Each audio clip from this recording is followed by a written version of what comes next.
Mesdames et messieurs, bonjour et bienvenue à cette série d'émissions intitulée Succès malgré son bégaiement. Dans cette série d'émissions, nous explorons le parcours de certains acteurs, hommes politiques et stars qui ont bégayé et qui ont su lutter contre ces difficultés sous trouble de parole. Après Nelson Mandela, après Joe Biden et Ed Sheeran, nous allons nous intéresser au parcours de Samuel L. Jackson, l'acteur et producteur américain qui a bégayé depuis son enfance. Commençons par ses débuts. Samuel L. Jackson est né le 21 décembre 1948 à Washington dans le district de Columbia. Il est le fils unique d'Elizabeth Jackson, une ouvrière d'usine, et de Roy Henry Jackson, un ancien alcoolique absent. Il grandit dans un quartier pauvre et violent où il est témoin de nombreux crimes et meurtres. Il souffre aussi d'un bégaiement sévère qui l'empêche de s'exprimer correctement et qui le rend la cible de moquerie de ses camarades. Pour vaincre son bégaiement, Samuel L. Jackson va développer plusieurs stratégies.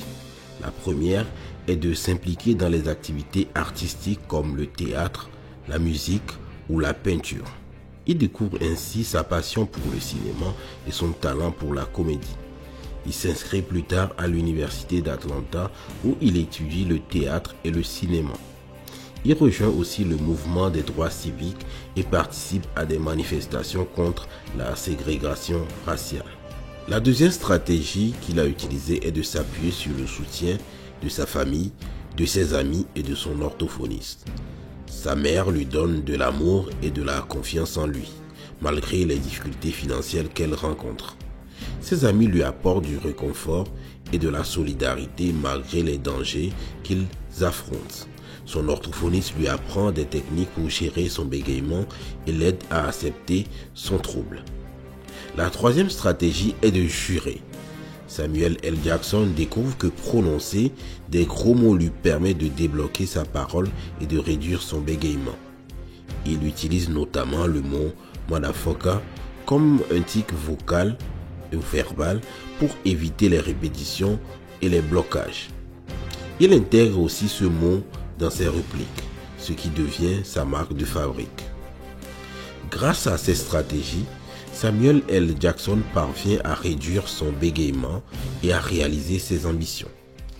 Il commence sa carrière d'acteur dans les années 1970 en jouant dans des pièces de théâtre et de films indépendants.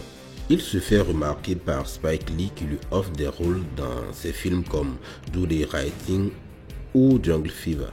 Il accède à la célébrité mondiale dans les années 1990 grâce à son rôle culte de Jules Winnfield dans Pulp Fiction de Quentin Tarantino. Depuis lors, il enchaîne les succès au cinéma en jouant dans les films comme Jackie Brown ou Star Wars. Il devient l'un des acteurs les plus célèbres, les plus rentables d'Hollywood, avec plus de 150 000 films à son actif et plus de 25 milliards de dollars de recettes mondiales. Il reçoit aussi de nombreux prix de distinction comme un BAFTA Award ou un BTV Movies Award. Samuel L. Jackson est un exemple de réussite malgré le bégaiement.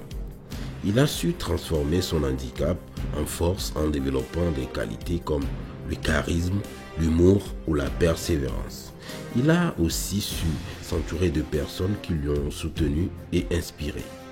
Il a surtout su rester fidèle à lui-même en assumant son bégaiement et en le partageant avec les autres. Il est ainsi devenu un modèle pour des millions de personnes qui bégaient dans le monde. Voilà, nous sommes arrivés à la fin de cette émission sur Samuel L. Jackson et son bégaiement, ce qui démontre bien évidemment que le succès est possible avec ou sans bégaiement. J'espère que cette émission vous a plu. N'hésitez pas à laisser des commentaires, des questions ou des témoignages dans les commentaires ou à m'écrire directement sur lesmystèresdulangage@gmail.com. À très bientôt pour un nouveau numéro de Succès malgré le bégaiement. Peut-être qu'on parlera de vous. À bientôt.